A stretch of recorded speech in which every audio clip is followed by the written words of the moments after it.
All of his stuff looked good, so probably too good because it was probably snug, but he was different in everything that he did. He locked up different. He locked up snug. Hey, this is your Olympic hero, Kurt Angle, and you're listening to Snug Wrestling. Oh, it's true. It's damn true. What's up, folks? What's going on? Welcome to another episode of Snug Wrestling. I am Edgar. I am your host. We are recording right now. All In is going on. So this is Sunday that we are recording today. And today is going to be a fun show because not only is All In going down right now, but we saw Friday Night Smackdown. But what we didn't see was Roman Reigns. We didn't see Paul Heyman.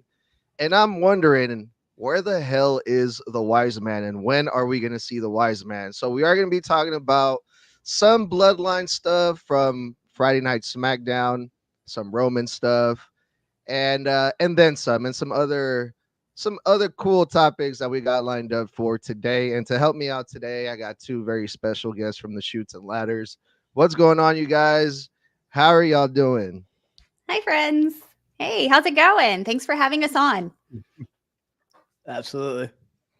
Yeah, welcome to the show, guys. This is the first time for you, and I know that we have a 3-person booth, and I guess I should have gone over this before. So I'm gonna try to navigate some of the traffic here, and I want to get your guys's, both of your opinions here. But since you know what, it's a rare occasion that we get some female podcasts, wrestling podcasters on my show, and I can count them the many times that I've had women on my show, and it's always great because there's not a whole lot of women that do what we do. So I am going to play the ladies first rule on this show. So I want to get started with you, Desiree, and then we'll move on to you as well. Tell us about your guys' channel, your version of it, how you got started on this, what you're all about, and what got you here. Yeah. So again, I'm Desiree Josen. This is my friend of Jason. We started Chutes and Ladders just because we're friends. We met at college at FSU. Go Noles. And we just kept texting and calling each other about matches, anything wrestling related. And it was to the point where it was like everyday conversation where we're like, let's just put together a podcast and just talk and hang out and, nerd out. So that's basically what we do. It's Chutes and Ladders. So we are going to say exactly how we feel, even if it's not everyone's opinion and the best thing. So we're going to be completely honest if it's good or bad. So we're just here to have a great time and just love everything wrestling. I love it. Jason, we heard Desiree's side of the story. Now, is that anything that she said true, or let's hear from you? Let's hear your side of this crazy story. No, absolutely. Listen, everything's 100% accurate. The one thing I will say, so I actually used to work for Fox Sports. So I was actually a video editor, producer for Fox Sports Florida / Sun Sports for 7 years. And I was editing, so I was kind of behind the scenes. I never necessarily had aspirations to basically be on camera, be on screen. Just I enjoyed the editing aspect of it. I knew I switched over to sales just mainly for financial reasons. I knew I wasn't done editing because I still loved it. I love television. I really do. I've always loved wrestling. I love sports. Football, pro football, college football. And I actually tried to get on other podcasts. And when Des and I kept talking, I kept not jokingly, but I was like, Des, this would be awesome if we did a podcast. And I kind of thought she would be like, oh, okay, yeah, whatever, kind of laugh it off. And then I'm pretty sure she said, you're the 5th person that told me that. So and I knew it was destiny. I was like, look, we kept going. One day we both bought the microphone. We bought the microphone. I bought the equipment. I bought the software. I'm like, yo, we're going to get this going. And I gotta be honest. Thank God I have this because she does I could just speak of just how awesome she is. I mean, she does everything from lot of the social media, a lot of the marketing aspect of it. Absolutely. I mean, I do like, love this creative, like, or collaborate creatively. So this has just been so much fun.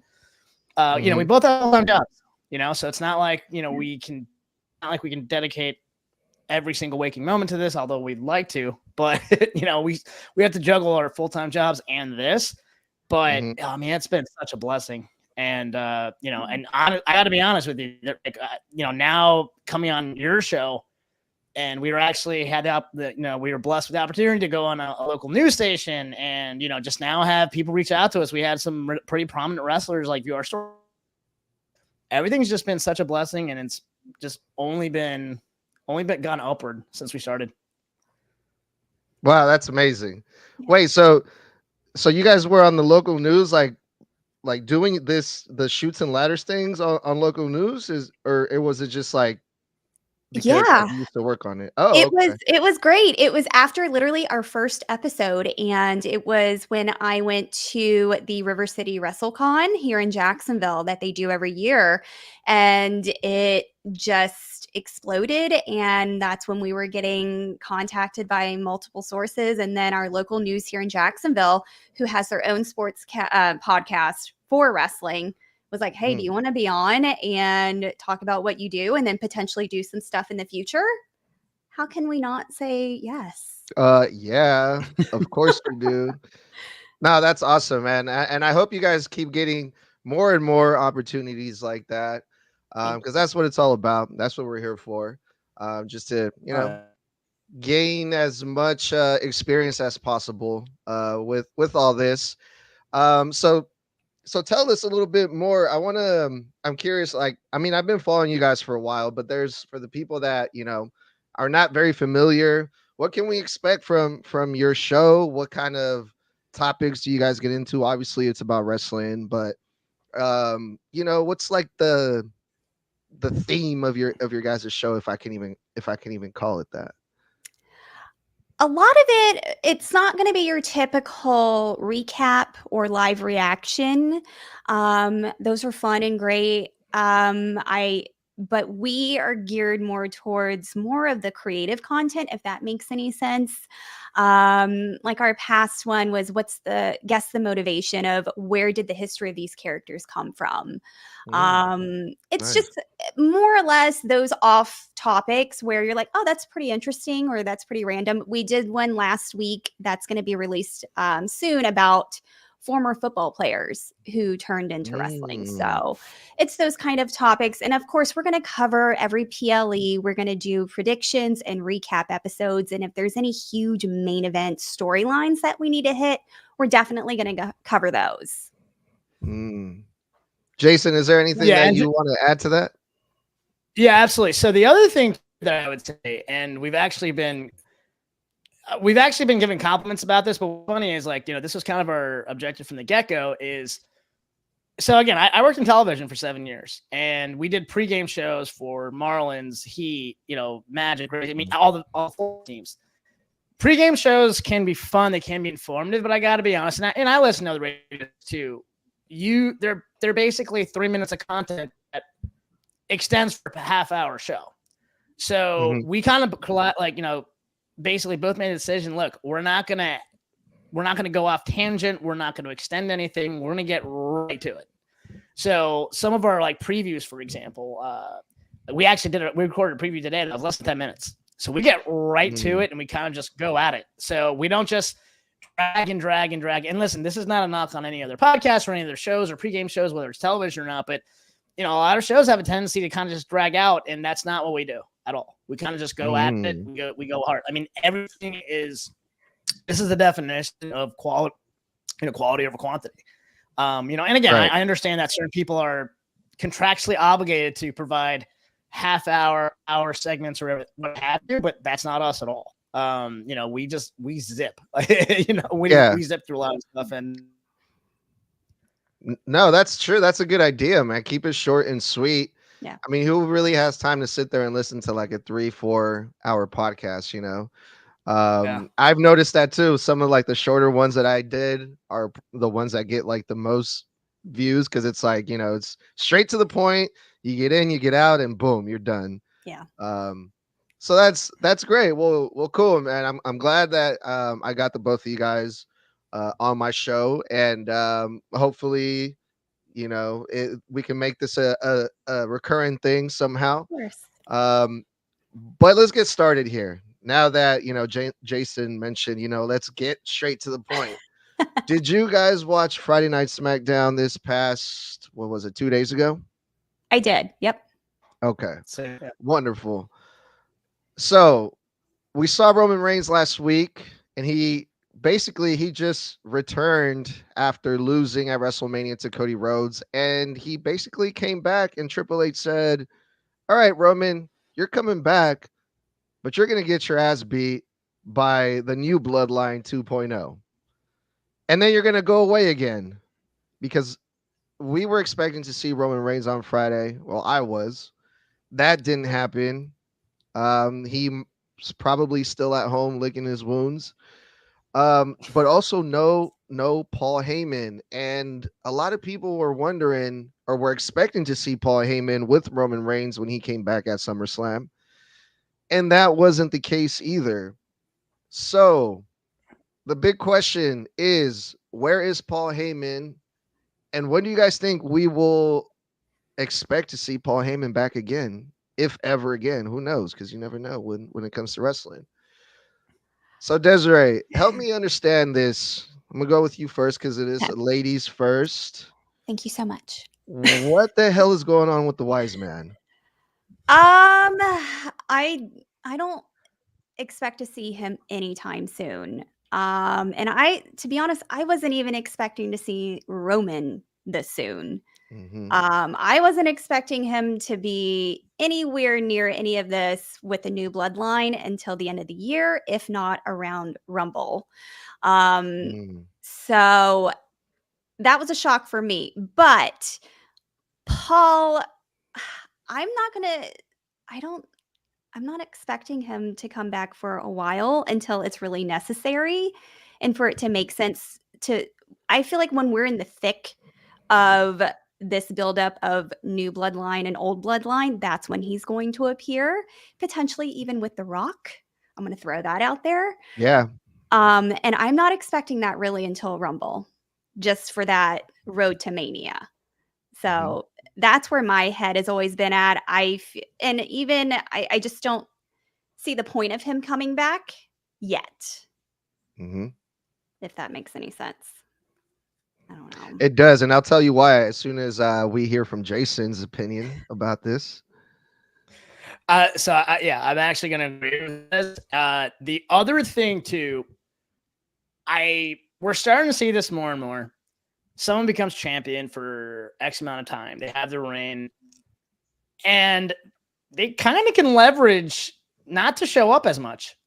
Basically, kind of have like a sweeten the pot type contract. We've seen it with Lesnar, obviously, and some of these other guys. I have a feeling Roman's has kind of escalated in that category. It wouldn't surprise me if he gets into acting, kind of just shows up for the bigger events. As long as, from a line perspective, if is just going to be associated with Roman, which is smart. Realistically, I mean, from a business point of view, it actually makes a lot of sense, right? I mean, you want to get paid the most amount of money by working as least amount as possible, right? And I think that's a goal for most people. So if he only has to show up to a couple of PLEs, they're going to have, that's when they'll have kind of Paul come out and be on camera for some of those segments. Behind the camera, I'm sure he's still involved. He's one of the most creative minds of all time. I'm one of, Des knows this. I am an ECW fanatic, and that was by far the most creative that wrestling's ever been. So behind the scenes, I'm sure he's doing a lot. As far as being on camera, I don't see Roman having a full-time schedule, probably realistically for the rest of his career. If he does, go on. Sorry. I was gonna say, if he does, awesome. I think the fans would like. But why would he? I mean, think about it. If you think about just like, from accomplishing your goals, right? He's had a 3-year title reign. He's had multiple title reigns. He's built his name so much that he basically can say, hey, look, I only want to wrestle SummerSlam, WrestleMania, maybe just WrestleMania, and you're going to pay me 7 figures. Yeah, sure. Okay. And they'll probably say yes. So It'll probably get into acting, which again, smart. And so here's the funny thing too. As a fan, I'm actually a huge proponent of anyone that does any, whether whether it's football or basketball, being a pro athlete, or even just being like a contractor. I mean, your body can only take so much. So if there is a way you can transition to something else where you have to save yourself like that, then I'm all for it. Yeah, and then that'll obviously like extend your career too. The fewer bumps you take, then the longer then you can have a career. But wow, okay. I wasn't expecting you guys to respond in that way, because first of all, Desiree, you're right. When it comes to The Rock, that's a name that I always forget that he's involved in all of this, because he's just been gone, and everyone's so focused on Cody and what's going on with the new guys coming in like Jacob Fatu, and like there's so many things happening that The Rock is like that tool wrench that just gets randomly thrown in there. When you think you got it all figured out, it's like, well, don't forget about The Rock. And it's like, oh, that's right. I forgot about that fucking guy. But Jason, controversial statements you're making there, buddy. ECW was the most creative time in wrestling ever? Or did I hear that right? Yeah. Well, look, if you watch any of the interviews and shoot interviews and anything like that, keep in mind, WWE was cartoon. They were the cartoon there, and then ECW came in. They switched to Attitude. That's publicly documented. A lot of the creative was ripped off of ECW. We talked about it and their guest motivation. Edge, when he first came out, and he was that angsty, creepy guy, he was basically Raven. So, yeah, it definitely did. They didn't have the same television exposure. They didn't have, hypothetically speaking, if there was an internet platform where you can air what you want to air, I think they still would be going today. But, everything happens for a reason. But yeah, but again, I say ECW, but really it's Paul Heyman. Paul Heyman, creatively, he's one of the best on the microphone ever. He's coached up so many different people. So yeah, creatively speaking, yeah. We can make fun of WWE's creative pre-Triple H all we want, and I don't think we need to. So, and also, I think that's also ECW is also a big part of the reason why we still see as many fucking hardcore matches that we do, even till this day. So they 100%. absolutely did change wrestling, for the better, or some people might say the worse, but that's everyone's own opinion. And man, that's why I miss Paul Heyman so much already, and I miss seeing him on my TV, and I'm just like, when the fuck are you coming back? But he did speak on this. He did an interview recently, and he gave out some information on this. So I just want to read what he said about this really quick, just to give the people a little, the people that are wondering some idea. Paul Heyman said, if I were to come back at SummerSlam with Roman Reigns, it wouldn't have meant anything. There was nothing for me to contribute to that moment. If I had come back last week on television with Roman Reigns, there's nothing for me to do. I could have introduced him, okay, but that's a moment. It's not a moment that extends. It goes back to saying winning and losing matters. But when I come back on television, if I come back on television, when I do, that moment is going to set up years worth of storyline. Mm-hmm. Yeah. So did you guys read this statement by Paul Heyman? And when you guys, if you did, what did you think about this? What do you think this means, Desiree?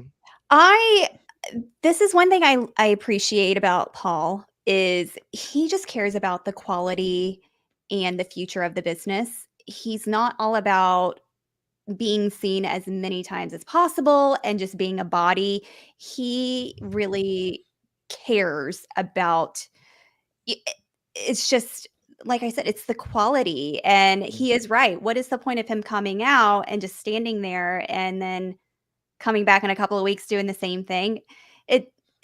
It's great to see him. Don't get me wrong. It's always an honor to see him on TV, especially now. But now, if he's not going to do anything or add anything to the storyline or do anything impactful, I get Yeah. it. And if that means he doesn't come back for 6 months, but when he does, he comes back with a bang, we're going to love it even more. He's dead on. I love it. Jason? All right, there seems to be, which I promise you we did plan, but it's about quality over quantity. So 100% agree with this. I think it would be more impactful when he comes. It's going to make it count. Let me actually bring this to a broader conversation that Des and I have actually spoke about, but I'm kind of curious about what you think, Edgar, and I'm sure a lot of wrestling fans feel this way too. I truly, in my heart, believe if Raw was 2 hours, it would be a way better show with an hour less of content. But again, going back to what Des and I were talking about on our show, how in theory, if we wanted to stretch out our shows to an hour to make an hour of content, we totally can. But I promise you it'd be watered down. Raw at 3 hours is way more watered down than it is 2. I like SmackDown better specifically for that reason. Going back to AEW, they should scrap the Friday show. It's awful. It makes no sense. It's not a good show at all. They scrap it like 100%.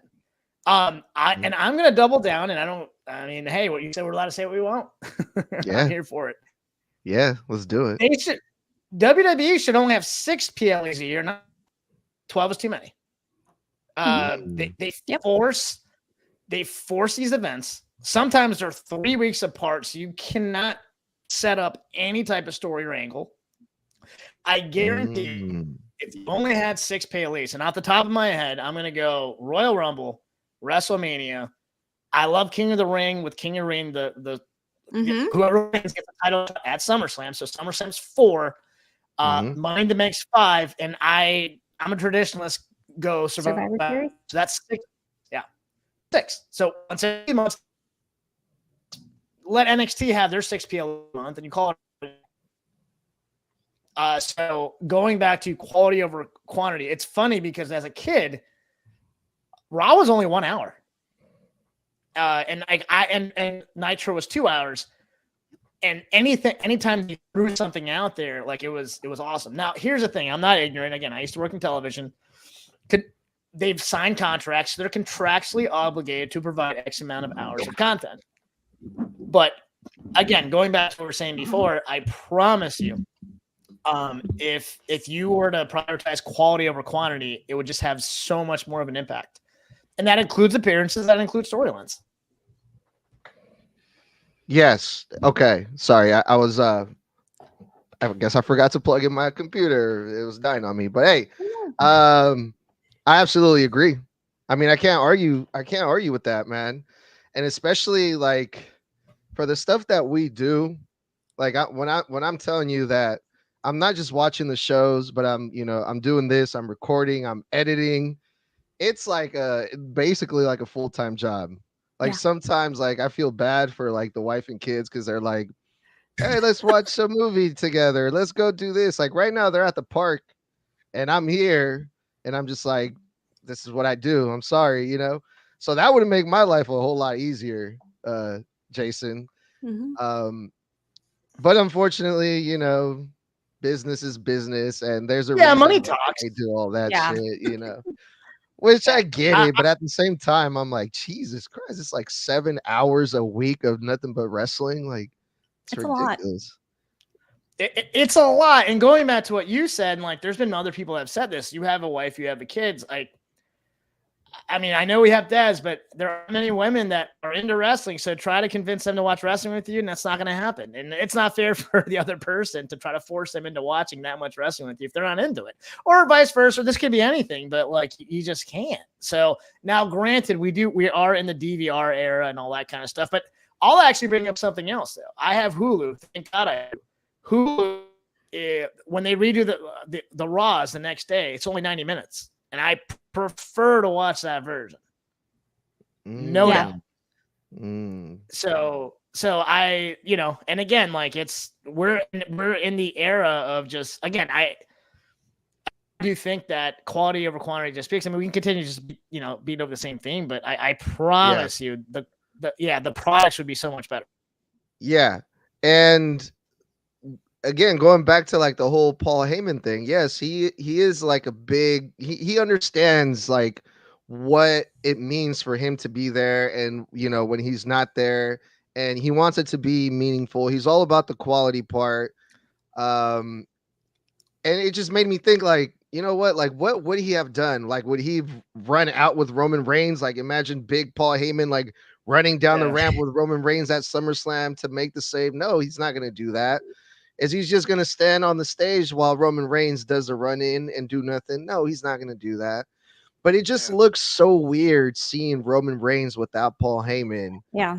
And it's just like there's that piece missing of Roman Reigns. Like, they're like, they're one in together. It's like a marriage, and it's weird to see that couple when they're like alone and they're like, okay, where's your partner? That's how I felt when I saw Roman Reigns return at SummerSlam. But we've heard from Paul Heyman, he's gonna come back Yeah. eventually.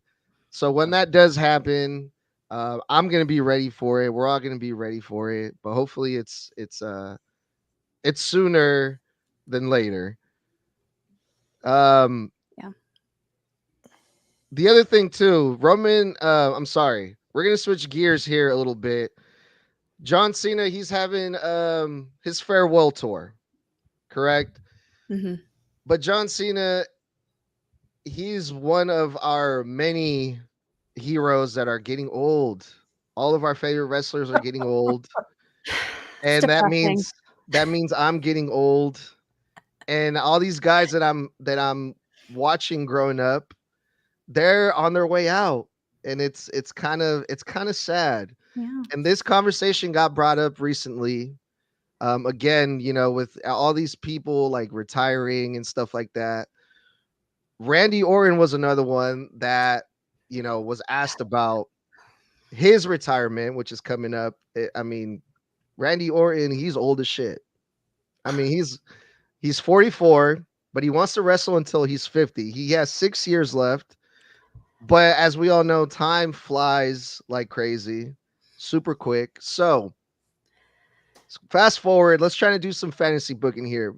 Work with me, you guys. So Okay. fast forward 6 years from now, and we're gonna see Randy Orton's final match at WrestleMania, for example. Who do you guys want to see Randy Orton face in his very last retirement match? Desiree, who and why? Well, it's going to be a very dark day when that happens because if anyone listens to our podcast, they know I am in love with Randy. Oh, come on. I love this man. I love everything that he has done in his 20 plus year career. I'm sure that's it. And No. he's so handsome. I'll just say it. Okay, there you go. And let's be honest here. Let's be honest. No, I'm kidding. But I love him. I love him so much. And I'm not wrong. He's done a fantastic job in this run. But I really see it just being Cody because they did start out at the same time. They formed Legacy together. What I really wanted was Triple H, but we know that's not going to happen just because. But Oh, all right. um, Let's do Ric Flair while we're at it too. yeah, and then hey, let's just bring in Batista and do Evolution Uh, and just knock it pretty all much. out. So, Yeah. but yeah, I really see it being Cody. I watched the interview with them too on his bus last week, and it's so heartwarming. But you want to have his story be told too and have a good ending to it. So a good start and finish. And that's why I'm kind of rooting for Cena and Randy for Mania next year. So, Mm. but Mhm. um, I like yeah, that. Hey, that's and definitely going to happen. that hopefully, um, that interview with Randy and Cody, you watched it, right? And I'm pretty Yeah. sure someone was crying in that video. And Mm. surprisingly, it wasn't Cody Rhodes, the crybaby. It It was was my man Randy. What a He was crybaby. just getting some venom out of him. What a little Um, bitch. Such a good No, man. no, I'm kidding. Jason, I'm gonna challenge you to something because Desiree already picked Cody Rhodes, which means you're not allowed to pick Cody. So if you can fantasy book this 6 years from now, Randy Orton's final retirement match, who will it be? And if you have to pick Cody, fine, I'll allow it. Actually, no, I would pick whoever the current champion is, have him win, and then the next night he vacates the title, and they have a Randy Orton, they have a tournament called the Randy Orton Tournament. Whoever wins the title. So, and because that'll either break the record at that time or it'll add to however many title runs he's had. So that would be. They did this years ago. I want to say 2020 when it was Mick Foley's last match.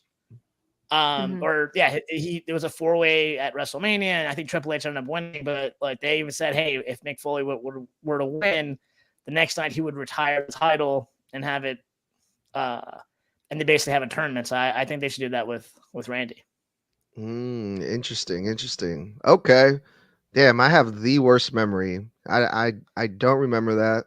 But yes, the records also, that's a big deal that goes into play into all of this. Also, John Cena, he has like some type of record that he's trying to break or something. Yeah. Is it Ric Flair's record that John Cena potentially could break? I think they're both tied at 16, and that's what Randy is shooting for. Got it. Okay. I wasn't prepared to talk about that, so I didn't look into that. So thank you for that, Desiree. Yeah, so the reason I bring this up is because that specific interview that Desiree was talking about, I thought it was so interesting that that's even a conversation right now, because that didn't even cross my mind, like Randy Orton retiring, what? And then I realized this guy's almost 50. What? Yeah, he looks great. Oh, okay. Yeah. Anyway, but yeah, man, Randy Orton, he's one of the greatest of all time. I know that word gets thrown out there like crazy, but he really is. Yes. And I got to see him. What? No, I was gonna say. So Des and I have actually talked about this on our podcast. Yeah. By the way, for any potential listeners, we're probably going to do a show on this. It's called. There we go. When in doubt, Randy Orton. Yes, and you can't go wrong with Randy. What that simply means, if you notice, and I'm sure everyone else has too, when they don't know what to do with the current champion, they find a way for him to wrestle Randy Orton. So Randy Orton, for the last 10, 15 years, he's either the champion or he's chasing the champion.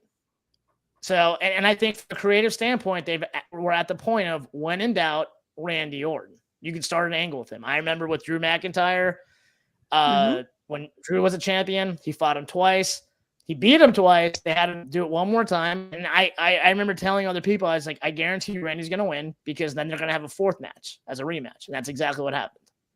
So creative will just go to Randy Orton. I mean, I know he has all those title runs currently. We haven't done the math on this yet. If I had to guess, he's probably been in 30-something title shot matches. And that's only going to continue. So, again, when in doubt, Randy Orton. And funny enough, anytime that you have a superstar like that, now, granted, Randy Orton has, I don't want to call it an unfair advantage. Remember, he was called to the main roster when he was, 22?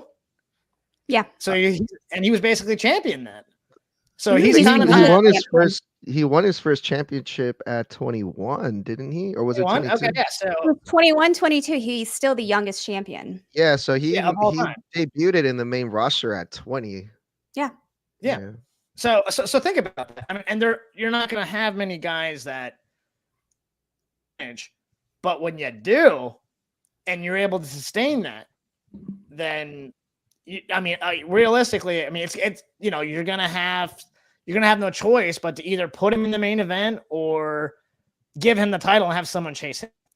So, that being said, I think Cody's going to be very similar very soon. Whenever he drops the belt, he's still going to have title shots. He'll have another 3, 4, 5 championships too. So, and if you notice this too, I mean, again, this is something that will change with Triple H, but creatively speaking, if they really like someone, they really like someone, i.e. Roman Reigns. Yeah. And there's other guys that could definitely take those spots, but if they like someone, they stick with them, and that's it. So, we've seen many guys that we thought were going to elevate to that next level, just never did. Not even at the fault of the wrestlers. I just think creative, they just, for whatever reason, either didn't believe in that particular wrestler, whatever the case is. But again, if certain guys that they like, they're going to push, and there's nothing anyone can do about it. Mm-hmm. That sounds like a great idea. Here, let me write this down. When in doubt. No, I'm just kidding. I'm not going to do that. No, but that says a lot about Randy Orton's ability in the ring. They trust Randy Orton to put the champion over and make him look good, and make him look like $1 million. And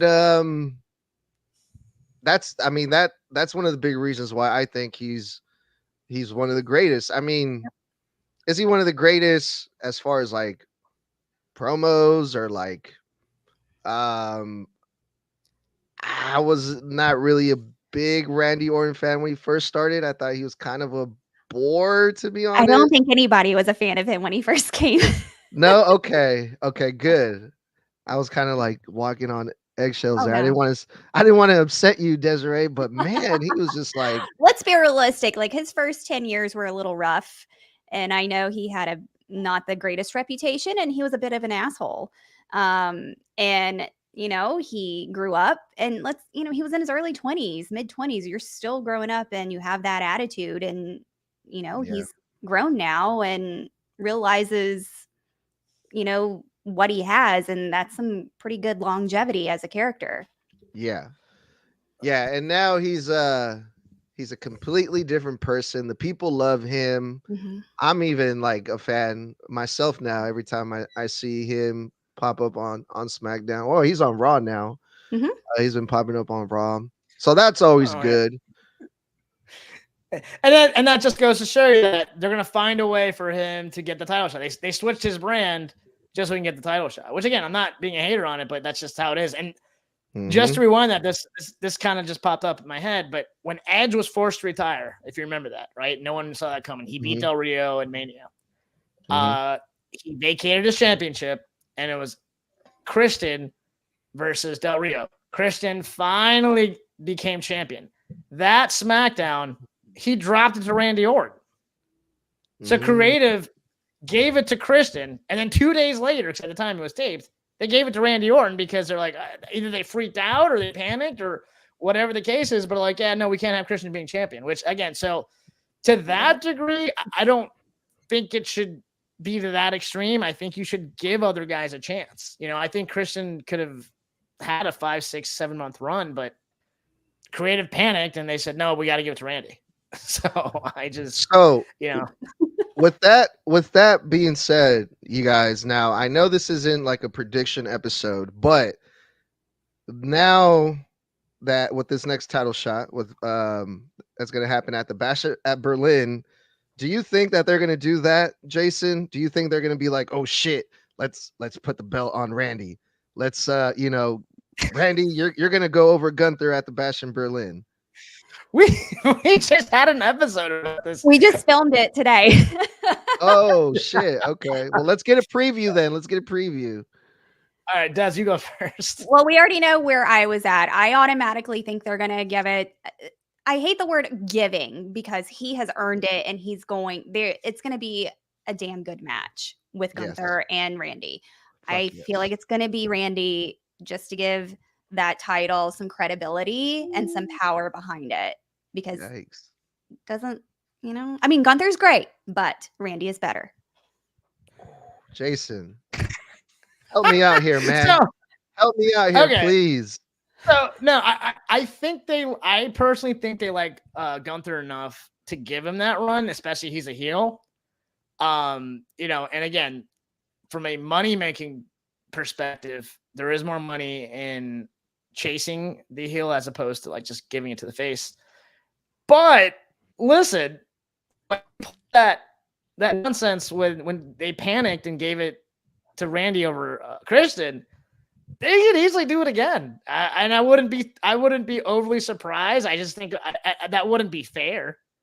But but again, this kind of goes back to when in doubt, Randy Orton. I mean, Gunther had there was no reason for him to fight Randy. They switched him automatically. Like, so we got to get you feuding with Gunther. Now, granted, this would definitely give Gunther more credit if he were to beat Randy Orton. I mean, technically it would be again because of the King of the Ring. But Yep. So I think they like Gunther enough. I mean, again, and this is a new era, and I think Triple H is a lot smarter. But listen, I wouldn't put it past them to say, yeah, you know what? No, sorry, we'll just give this to Randy and let's keep him going. Either way, it's a win-win because they're both awesome. There's so much shit that can happen in this match. First of all, it's going to be a great match. Second of all, with the story that they're telling here, Gunther technically never defeated Randy Orton. Where was it? At the King of the Ring. Yep. Yeah. It was a shit finish or fuck. I forgot the proper wrestling term for the type of finish. A fuck finish. Let's just call it that. It was a fuck finish. And that's also going to make things interesting. Is Gunther going to be able to actually pin Randy Orton legitimately? If Gunther, like Jason said, defeats Randy Orton, that's going to be, that's going to make Gunther look like $1 million, which I also think that's more than likely the outcome, especially after Gunther's Intercontinental run and how dominant he was versus everyone. And now we all knew he was going to be champion. That was like inevitable. It was like bound to happen eventually. And then it finally happened, and he's been champion for what, a month? Mm-hmm. So I know it's Randy Orton. He's the Viper, the legend killer. He's this, he's the, Desiree might say he's the greatest of all time, but one can argue that's bullshit. But I still think it has to be Gunther. But however, there's another thing that could happen. And also Nick Nemeth, formerly known as Dolph Ziggler, had comments about this that got me thinking, holy shit, what if? Because of course, since this new championship got started back with Seth Rollins, it was like the second title. It was the second championship. It was like not the real championship. And I don't know about you guys, but till this day, it still doesn't really feel like it.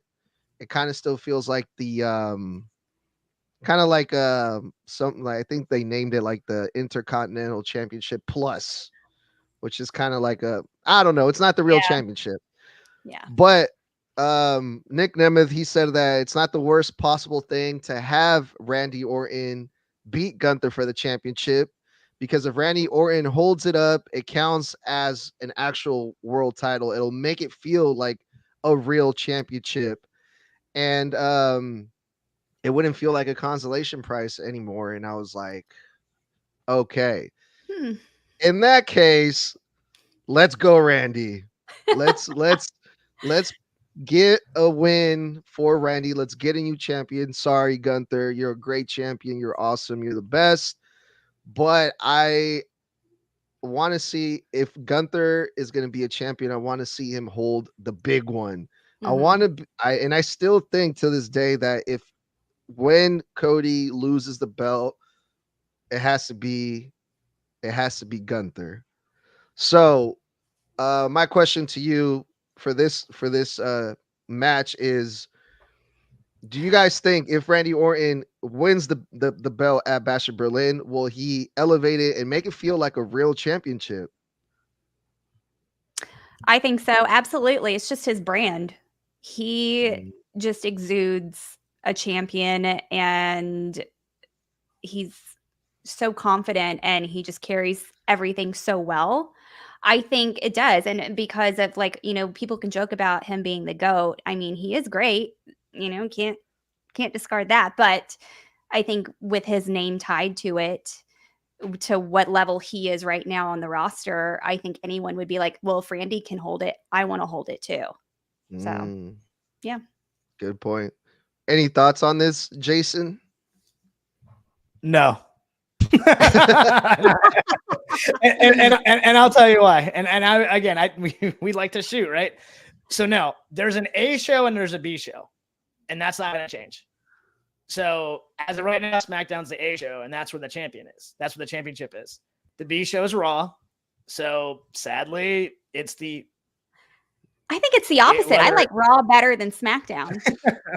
But I see what you're saying, but here's the funny thing though. That's probably going to flip because Raw is going to go to Netflix, which is now the largest streaming platform in the world, and SmackDown, for all intents and purposes, could be the B show. So in that aspect, then the answer would be yes. So listen, that's another kind of wrinkle to throw in there.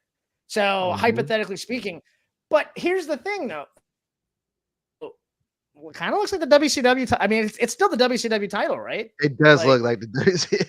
Yes, it does. You see what I'm saying? So, that was my first thought when I saw that fucking thing. I was like, wait a minute. Yeah. And let's be real. There's a lot of politics involved in this and all that. So I think even in their eyes, it's the B title. So, and I'll relate this to sports, right? I'm a huge sports fan. I think you guys are. I mean, obviously I know Des is, and I'm sure you are too, Edgar. Well, yeah. Wait, you're in LA, correct? Sacramento, the capital, the best city in California. There you go. Gotcha. All right. Well, and again, I know you don't like LA teams, but to relate this to LA sports, right? And this could be New York too, right? Because again, I work for Fanatics and I used to sell memory to different fan bases. There's two teams in Los Angeles for baseball. There's the Dodgers and there's the Angels. No one in their right mind is going to tell me that the Dodgers aren't towering over the Angels. The Kings over the Ducks, right? The Yankees over the Mets, the Giants over the Jets. There's always going to be a team A and team B. It's not supposed to be that way, but it is. And, I hate to say it, as much as WWE tries to reshift power and stuff like that, there's always been a clear-cut A show and a clear-cut B show, which will lead to clear-cut A champions, clear-cut B champions. So, yeah, that's my take on that. The ratings will tell you that SmackDown technically is the A show, but it doesn't always feel like that. There's been plenty of weeks where even though Raw is the longer show, I'm like, man, Raw was a lot better this week than SmackDown.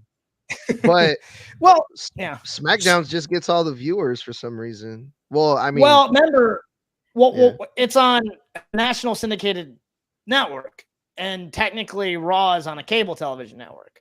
So again, this is going to switch when Raw goes to Netflix and SmackDown moves to USA. So we're going to have those titles switched again. But so then you're going to have the A, and then you're going to have a B. Even with the A and the B, I'm already calling this right now. I could see the WCW championship going back to SmackDown, and I can already see it. Which is kind of funny that they left it. Like, it's funny that they just didn't have they redesigned so many different championships and such. It's funny that they kind of kept that same look. So, I mean, look, in the grand scheme of things, I mean, for any professional wrestler to get to that level is such an extreme honor. But as far as the credibility and stuff like that, now I still think there's an A and a B. Most definitely. And also too, now that, hearing you guys talk about this, which is, this is why I like talking to different people about these things, because it makes you think about things that you don't really think about. Now that they're moving into Netflix, do they go in Netflix with the champion, a household name like Randy Orton, or like this new guy, Gunther, that not a whole lot of people know compared to like a Randy Orton? You also got to think about like that could also go, big factor that goes into play. So, well, you know what? Now that we brought this up and they're going to have to lead it off with the primetime player. So yeah, now I'm really starting to think that yeah, maybe they're gonna give it to Randy. You heard Yeah. it here, folks. You heard it here. Thanks to Shoots and Ladders. Let's go. All right, you guys. I got one last question, and I'm gonna make this really short. Speaking of the WCW championship, and I say that in quotes, the secondary belt. Damian Priest was a former champion. He lost the belt, but he still seems to. He didn't really. I mean, he lost the strap, but he still feels like someone important, someone big in that main roster. He's getting huge pops, huge crowd reactions, and I'm still really excited to see Damian Priest. But just really quick, where do you guys see Damian Priest going to next? You guys see him chasing more championship belts? He's not part of the Judgment Day anymore.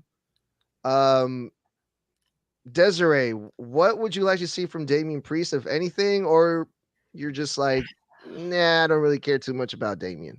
I will be very vocal about this, and this is what I've said previously. I have never been a big Damian fan. Nothing against him. However, I just don't think that he brought a lot for the title. It was kind of boring, to be honest. And one positive was he got out of Judgment Day. Both Jason and I cannot stand Judgment Day, and we're waiting for the day that they just dismembered. So that was a positive. So I'm glad that he did lose the title, and respectfully. But what's so funny is now, after him being a terror twin back with Rhea, I am starting to really like him. I am enjoying this part of him. So I'm like, oh my God, am I turning and starting to like Damian now? Wow. And it's because I like his partnership with her. And it's because I'm a big fan of Rhea. And I feel like she brings out something really good in him that I've never seen before. And if he continues this, let's build some momentum of him personally and then potentially give him a title in the future. But I don't see it anytime soon. Interesting. Holy shit. Okay. All right, Jason, what about you? Yeah, definitely not the biggest Damian fan. We kind of talked about this before. I think Des actually went to a show where he was the champion. He really wasn't getting any type of reaction. And that's the worst thing as a wrestler. I mean, you either want to be booed heavily or cheered heavily. If you're kind of in between, that's awful. He's definitely getting a lot more pops, so good for him. The storyline's definitely helping a good amount, but personal prediction, I don't think that's sustainable. I think he's going to sputter out again. And if that happens, not sure what you do with him creatively, to be honest with you. You're talking about a potential Braun Strowman situation. Like, we heard so much, like he was on a roll. Now he's not. Now he's kind of there, but he's not really doing much. They ended up releasing him. I don't wish this on anybody because, you know, this is obviously what they do for a living. Yeah. But, yeah, I could kind of see it. Because that's the thing. Creatively, if you get stuck, what do? I mean, because, like, look, they're going to have him feud with Finn, but, look, their skill sets don't really even match. Like, I think Finn is crazy talented. I can't say the same thing about Damian. Damian's a bigger guy. He can only do so much. So, like, you know, Finn can do a lot of like the high flying moves. Damian, I mean, he's going to do power clotheslines. I mean, like, for, you know, how is that going to translate to a match? And then if anything, who do you match him up with? Braun Strowman and some of these bigger guys? Yeah. I just feel like there's just something missing about him that doesn't give him that extra oomph that everybody else can carry on their own. Yeah, yes, I agree. Definitely missing something. No, you're right. You're absolutely right. And man, who said it? I think it was like Bischoff or someone said it, that he's still he like Damien is still looking or trying to find himself in a weird way, you know. So I can kind of see that. But the Terror Twins, that's a terrible name, first of all. and it's like, the Judgment Day, they lost Damian Priest. They lost Rhea Ripley. And we actually did a show with the Over the Top Talk podcast, and they brought up a good point. No matter how much the Judgment Day claims that they don't have leaders, Damian and Rhea, they were the leaders. Yeah. Now they're not in the Judgment Day. Now Finn Balor is the leader. Like, I don't know how long that's going to hold up, No. you know? So now they created this new thing, Rhea and Damian, and they're calling themselves the Terror Twins. And it's just like, I don't think I've ever seen anything like this before, because usually when you have like a couple paired up like that, either one's the manager or they're like a couple like Dom and Liv Morgan, Mhm. Cross and Scarlett, uh, Rusev and Lana. They're not a couple, so it's like, are they just gonna have mixed tag matches all the time? Because we're gonna see that at Bash of Berlin. So I don't know, man. I was kind of hoping you guys can you know, ease my worry here that I have from my boy Damien. Um but Desiree, I mean, you had some positive things to say about the Terror Twins, so that's a good sign. But it's I hope because of Rhea. Rhea's carrying it all. Interesting. Yeah, No. no doubt. That's 100%. It's not him, it's Rhea. So let's make that very clear. She is the one that makes other people shine as well. And that's what brought my, a little bit of change of mind with Damien. So, I mean, I'm hopeful, Mhm. but I'm just Don't very give up. Don't give up, Desiree. Don't give up on my I'm boy just a Damien. little underwhelmed. That boy is good. He's good. Take it from me. No, I'm just kidding. Okay. Yeah. Well, yeah, you guys, that's all I had planned for us today. I had so much fun talking and learning from you guys.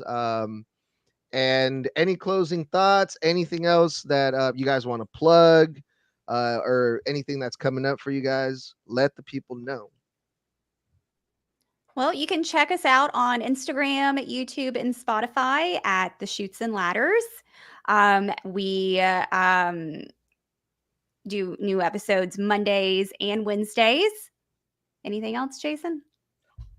Listen, we're not here to waste your time. Give us a shot. You have nothing to lose. I mean, these episodes fly. And I've always said this because I used to work in television. When you're watching something or listening to something that is 20 minutes, but it feels like 5, you've done an awesome job. And that's how content should be. So, I can honestly vouch for the both of us that like we kind of had an MO to do that. If an episode, I promise you, it's packed with content. We're not going off in tangents at all. I think I genuinely, bottom of my heart, believe that's actually one of our strong points. Awesome. Yeah. You guys, thank you guys again. I had such a blast having you guys on, and don't be strangers. Come back on the show. Keep in touch. Yeah. And other than that, man, yeah, check out over the Shoots and Ladders podcast. They got some interesting stuff coming up, like the it When in Doubt, Randy Orton. So definitely, I'll be looking out for that one. And other than that, thank you everyone that was on the comments, watching, listening. Even though All In is going on, we had a few people listening on, so I appreciate everyone, and thanks to everyone that was listening. I am Edgar. I am your host of Snug Wrestling. Adios. We'll talk soon. Bye.